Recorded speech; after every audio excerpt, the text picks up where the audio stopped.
Selamat siang dan salam sejahtera untuk kita semua. Terima kasih atas kesempatan yang telah diberikan kepada kelompok kami. Kami dari kelompok 6 akan mempresentasikan hasil dari critical book review kami. Adapun nama anggota kelompok 6, yang pertama Aris Setiawan Barus, yang kedua Cindy Amelia Ketaren, yang ketiga Firda Paira, yang keempat Nurhanidah, yang kelima Revina Ginsing, dan yang terakhir Rukmoni Susodo. Baik, terima kasih kepada moderator yang telah mempersilahkan saya untuk mempresentasikan hasil dari materi pada hari ini. Yaitu pertama kali itu ada pendahuluan. Melahirkan adalah proses di mana janin dikeluarkan dari rahim ke lingkungan atau yang dikenal dengan ekstrauterin. Pada akhir kehamilan, rahim mengalami proses pematangan sebagai respon terhadap sinyal mekanik yang dihasilkan dari peregangan rahim dan sinyal endokrin atau parakrin dari ibu dan janin. Baiklah, ini ada mekanisme bagaimana proses-proses kelahiran daripada bayi tersebut. Yang pertama itu terjadi kontraksi uterus, bermula serviks membuka, maka rongga vagina terbuka. Setelah vagina terbuka 10 cm dan 1 sampai 2 kontraksi semakin kuat, serviks membuka, bayi menikut arus. Selanjutnya, kepala bayi memusing anterior shoulder. Setelah itu, tali pusat dipotong, plasenta luruh dari dinding uterus. Setelah itu, uterus kontraksi. Terlihat pada gambar di slide tersebut. Selanjutnya itu ada kontraksi myometrium. Interaksi myosin dan aksin menyebabkan kontraksi otot, menyebabkan aktivasi ATPase, hidrolisis ATP, pembentukan kekuatan dipengaruhi oleh fosforilasi enzimatik rantai ringan myosin 20 kaden. Terdapat di gambar itu adalah otot polos myometrium. Yang selanjutnya itu ada fase partisisi dan regulasi kehamilan, fase 0 atau fase 0. Myometrium tidak responsif terhadap berbagai uterotonin seperti prostaglandin atau oksitosin, dan kontraksi tidak terkoordinasi dengan baik. Terjadi frekuensi rendah, low amplitude kontraksi durasi panjang yang berhubungan dengan episode peningkatan aktivitas elektromagnetik atau disingkat dengan EMG yang berlangsung hingga 2-5 menit. Myometrium terdiri dari jaringan otot dan matriks ekstraseluler atau disingkat dengan ECM. ECM terdiri dari protein struktural seperti kolagen dan elastin dan molekul adesin seperti laminin, fibronektin, dan proteoglikan. Seperti pada gambar yang di samping slide tersebut. Terdapat fallopian tubi, ovari, uterus, cervix, vagina, fallopian tubi, dan meioterium. Setelah itu endotrium. Baik, selanjutnya itu ada aktivasi fase 1 pemisah. Reaksi fosforilasi dikatalis oleh enzim kinase, diaktifkan oleh Ca2+. Ca2+ mengikat kalmodulin, meningkatkan konsentrasi kalsium. Sitosol intraseluler dapat memacu kontraksi, menimbulkan relaksasi, seperti terdapat di gambar di samping penjelasan tersebut. Baik, terima kasih kepada moderator. Saya kembalikan kepada moderator. Serviks adalah bagian bawah rahim yang terhubung ke vagina dengan bentuk yang menonjol ke dalam vagina yang pada kondisi normalnya berwarna merah muda dengan permukaan yang licin. Serviks memproduksi lendir yang membantu menyalurkan sperma dari vagina ke rahim saat berhubungan seksual. Serviks terdiri dari otot polos, sel epitel fibroblast, dan juga pembuluh darah. Lapisan serviks akan menipis dan celah semakin terbuka saat akan melahirkan. Uterus adalah tumbuhan dan perkembangan janin selama proses kehamilan. Uterus akan mengalami perubahan saat akan melahirkan. Perubahan pada uterus yang terjadi saat akan melahirkan yaitu terjadinya pelunakan dan pematangan serviks, perkembangan gap junction di antara sel miometrium, peningkatan jumlah reseptor oksin pada miometrium, dan peningkatan reseptor kontraktif dari miometrium terhadap uterotonin. Miometrium. Miometrium adalah lapisan tengah dari dinding rahim yang terdiri dari sel-sel otot polos dan mendukung jaringan stroma dan pembuluh darah. Miometrium berperan terhadap kontraksi uterus, di mana miometrium meningkatkan reseptor kontraktif terhadap uterotonin. Peranan janin. Janin terlibat dalam menentukan waktu persalinan, di mana persalinan akan terjadi ketika perkembangan seluruh sistem organ janin telah sempurna. Dan jika terjadi kelainan genetik, waktu persalinan akan terjadi semakin lama. Peran stimuli mekanis. Peran regangan dan kekuatan mekanik dapat mengatur ekspresi gen CAP, di mana progesteron diperlukan untuk hipertrofi yang diinduksi peregangan. Terjadinya penurunan konsentrasi progesteron menghasilkan ketidaksesuaian antara pertumbuhan janin dan ukuran uterus, yang akan mengakibatkan peningkatan ketegangan dan celah pembentukan persimpangan. Peran jalur endokrin atau parakrin, sumbu hipotalamus dan hipofisis. Aktivasi aksis hipotalamus pituitari adrenal atau HPA terjadi pada akhir kehamilan. Peningkatan produksi kortisol menghasilkan penurunan sintesis progesteron dan peningkatan sintesis estrogen oleh plasenta. Yang kedua, kortisol janin bertanggung jawab untuk pematangan banyak sistem organ, termasuk paru-paru dan ginjal. CRH diproduksi oleh neuron paraventrikular hipotalamus, dikeluarkan ke dalam sistem portal, dan bekerja pada hipofisis untuk merangsang POMC dan sekresi ACTH.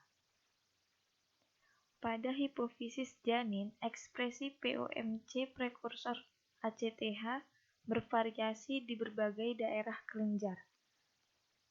POMC dapat dideteksi di daerah inferior distalis pada usia 60 hari. Perubahan ekspresi POMC konsisten dengan peningkatan kadar ACTH dalam periode yang sama. Level mRNA POMC dalam pars intermedia relatif tinggi pada usia 60 hari dan meningkat hingga usia ke 100 hari. Setelah itu tetap konstan. Peningkatan level ACTH ditemukan dengan bertambahnya usia kehamilan. Yang keempat, arginin vasopresin atau AVP dari hipotalamus terlibat dalam pengaturan sintesis dan sekresi ACTH hipofisis. AVP magnoseluler terlibat dalam pengaturan keseimbangan cairan janin, sedangkan yang diproduksi oleh neuron parvoseluler terlibat dengan stimulasi sekresi ACTH hipofisis. Pada usia kehamilan sekitar 120 hari, efek AVP dan CRH bersifat sinergis, sedangkan pada usia kehamilan lainnya efeknya bersifat aditif. Prostaglandin terlibat dalam pematangan aksis HPA dan dalam pemeliharaan proses setelah persalinan. Tingkat reseptor glukokortikoid dalam hipofisis dapat mempengaruhi tindakan glukokortikoid.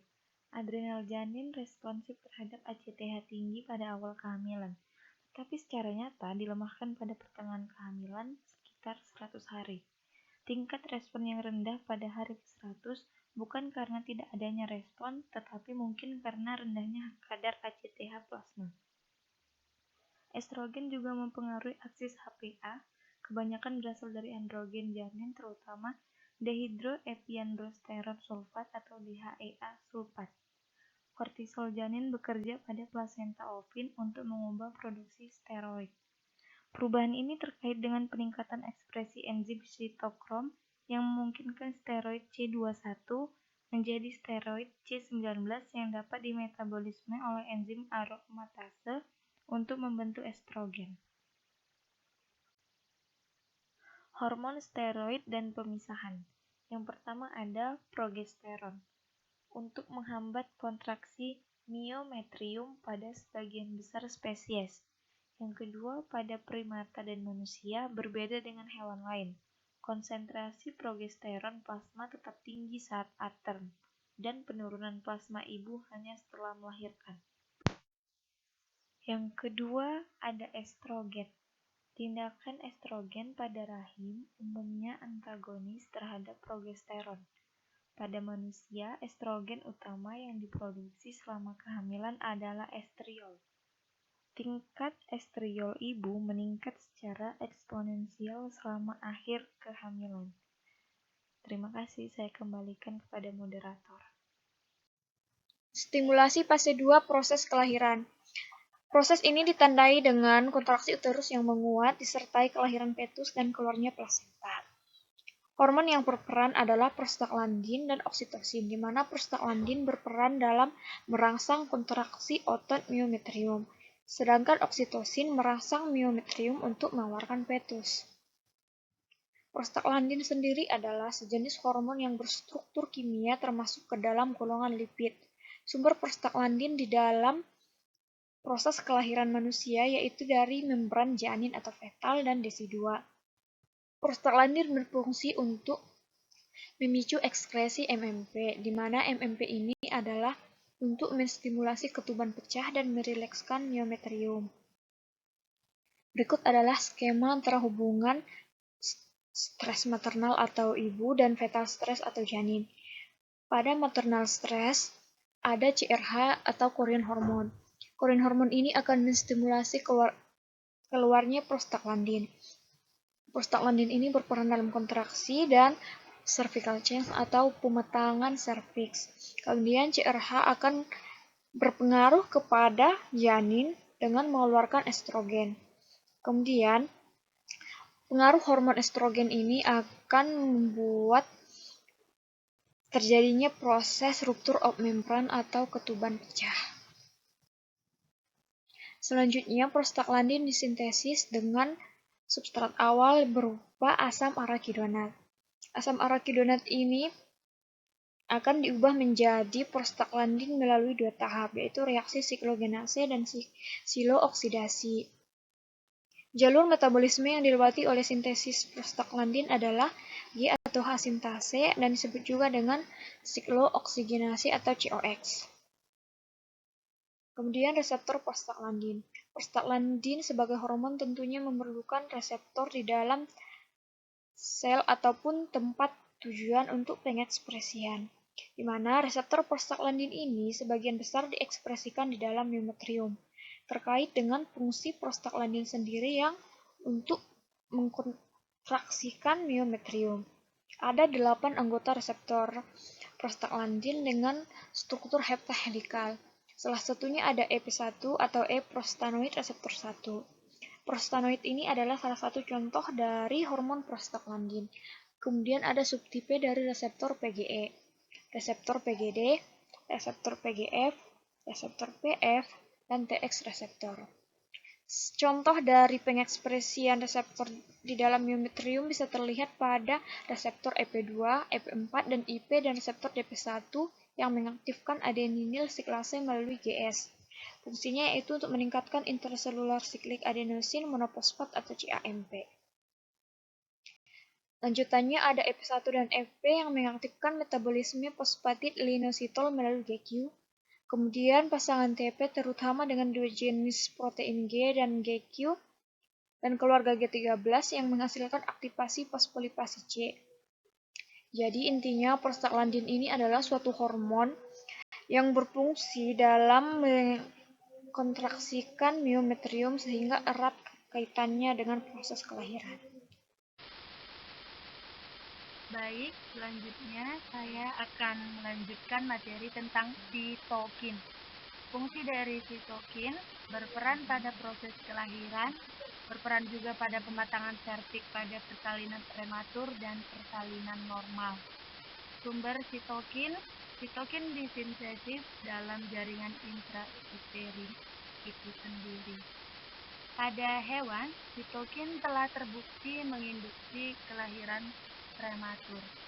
Sitokin dan eukosanoid berinteraksi dengan cara umpan maju dalam merangsang produksi dan mendorong proses dari nifas. Yang selanjutnya adalah bakteri oksitosin. Pengertian dari oksitosin adalah non-peptida yang disintesis oleh neuron hipotalamus magnoseluler inti supraoptik dan paraventrikular. Fungsi dari oksitosin ini, jika di selaput janin manusia dan di desi2, oksitosin merangsang produksi prostaglandin, meningkatkan uterotonin di dalam rahim, dan merangsang miometrium untuk segera melahirkan pasca kelahiran. Selanjutnya yaitu hormon pelepas kortikotropin atau yang sering kita singkat dengan CRH. Plasenta menghasilkan CRH yang berfungsi dalam persalinan prematur. Protein pengikat CRH telah terbukti menghambat stimulasi CRH dari pelepasan ACTH dari sel hipofiz. Kortisol pada janin meningkatkan ekspresi CRH oleh plasenta dan terjadi peningkatan produksi ACTH plasenta. Kadar CRH plasma yang tinggi memungkinkan melahirkan prematur, dan jika kadar rendah memungkinkan melahirkan pasca term. Baiklah, terima kasih kepada moderator. Saya Rutmoni Sitorus. Selanjutnya adalah ruptur membran atau pecahnya ketuban. Penyebabnya yaitu sitokin lokal meningkat dan interaksi antara matriks metaloproteinase atau MMP dan tisu inhibitor matriks metaloproteinase atau TIMP tidak seimbang. Aktivitas kolagenase dan protease meningkat. Peningkatan tekanan intrauterin, misalnya polihidramnios. Selanjutnya terjadi infeksi intrauterin atau chorioamnionitis, merupakan infeksi pada cairan amnion. Selaput chorioamnion dan uterus yang timbul segera sebelum atau pada saat persalinan yang disebabkan oleh beberapa bakteri.